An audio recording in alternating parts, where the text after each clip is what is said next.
क्या आपने कभी सोचा है कि अमरता वरदान होती है या अभिशाप? अगर कोई योद्धा अमर होकर भी अनंत पीड़ा झेल रहा हो तो क्या वह वाकई में भाग्यशाली है?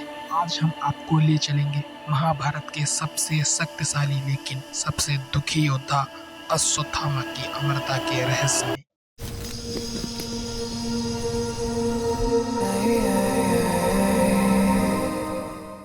महाभारत एक ऐसा महाकाव्य जिसमें अनगिनत योद्धाओं की कहानियां छिपी हैं, लेकिन उनमें से एक नाम जो आज भी एक रहस्य की तरह है, अश्वत्थामा। उन्हें अमरता का वरदान मिला, लेकिन उनके साथ जो हुआ वह किसी त्रासदी से कम नहीं था। आइए जानते हैं कि क्यों अश्वत्थामा को अमर होकर भी अनंत पीड़ा का सामना करना पड़ा।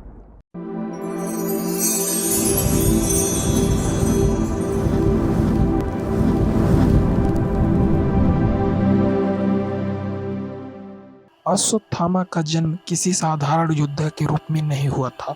वह गुरु द्रोणाचार्य के पुत्र थे, महाभारत के सबसे शक्तिशाली गुरुओं में से एक। जन्म के साथ ही अश्वत्थामा को दिव्य शक्तियां मिली थी।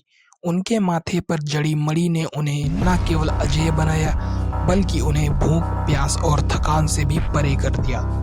वह एक असाधारण योद्धा थे जिनका नाम सुनकर शत्रु कांप उठते थे। द्रोणाचार्य ने अश्वत्थामा को बचपन से ही युद्ध की कला सिखाई। तलवार, धनुष, दिव्यास्त्रों का ज्ञान, वह सब कुछ जिसे सीखना किसी भी साधारण योद्धा के लिए असंभव था। लेकिन अश्वत्थामा के भीतर एक और शक्ति थी, उनके भीतर प्रतिशोध की ज्वाला। यह ज्वाला ही उन्हें अमरता की एक भयानक यात्रा पर ले गई।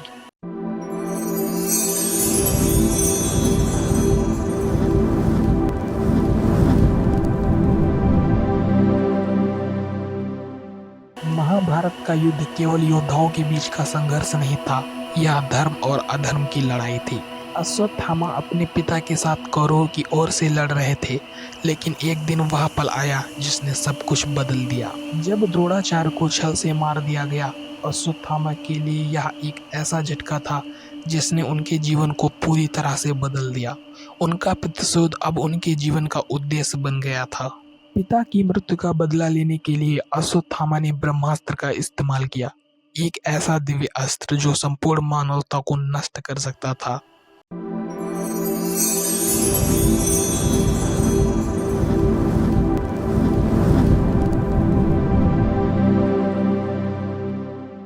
उन्होंने यह अस्त्र पांडवों पर चलाया, लेकिन इसके परिणाम ने उनकी जीवन की दिशा हमेशा के लिए बदल दी। जब उनके इस कर्म ने गर्भ में पल रहे अभिमन्यु के पुत्र को भी मारने का प्रयास किया, तब अश्वत्थामा ने धर्म की सारी सीमाएं पार कर दी। अश्वत्थामा के इस भयानक कृत्य ने भगवान कृष्ण को भी नाराज कर दिया। अश्वत्थामा का यह अधर्म ऐसा था जिसे भुलाया नहीं जा सकता था।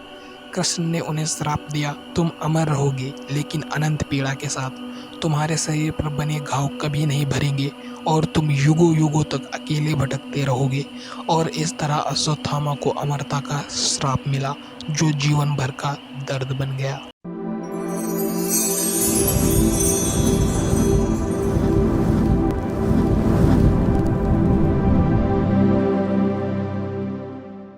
अश्वत्थामा अब एक अमर योद्धा नहीं थे, बल्कि वह एक पीड़ित आत्मा बन चुके थे। उनके माथे से मणि निकाल ली गई थी और उनका शरीर ऐसे घावों से भर गया था जो कभी ठीक नहीं होंगे।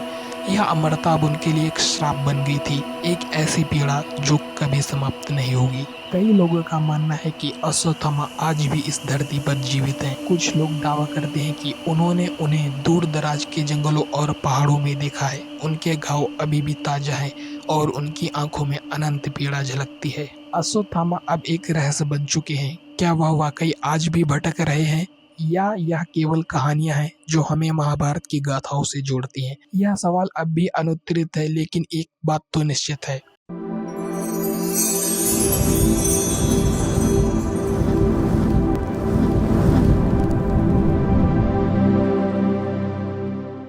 अश्वत्थामा की कथा हमें यह सिखाती है कि अमरता और शक्ति का सही प्रयोग ना हो तो वह एक श्राप बन सकता है। शक्ति और प्रतिशोध जब नैतिकता से ऊपर उठ जाते हैं तो उनका परिणाम हमेशा विनाशकारी होता है।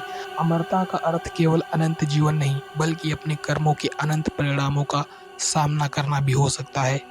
अगर आपको यह वीडियो अच्छा लगे तो इसे लाइक करें, शेयर करें और हमारे चैनल को सब्सक्राइब करें। हम आपके लिए ऐसी ही अद्भुत और रहस्यमयी कहानियाँ लाते रहेंगे। Thank you.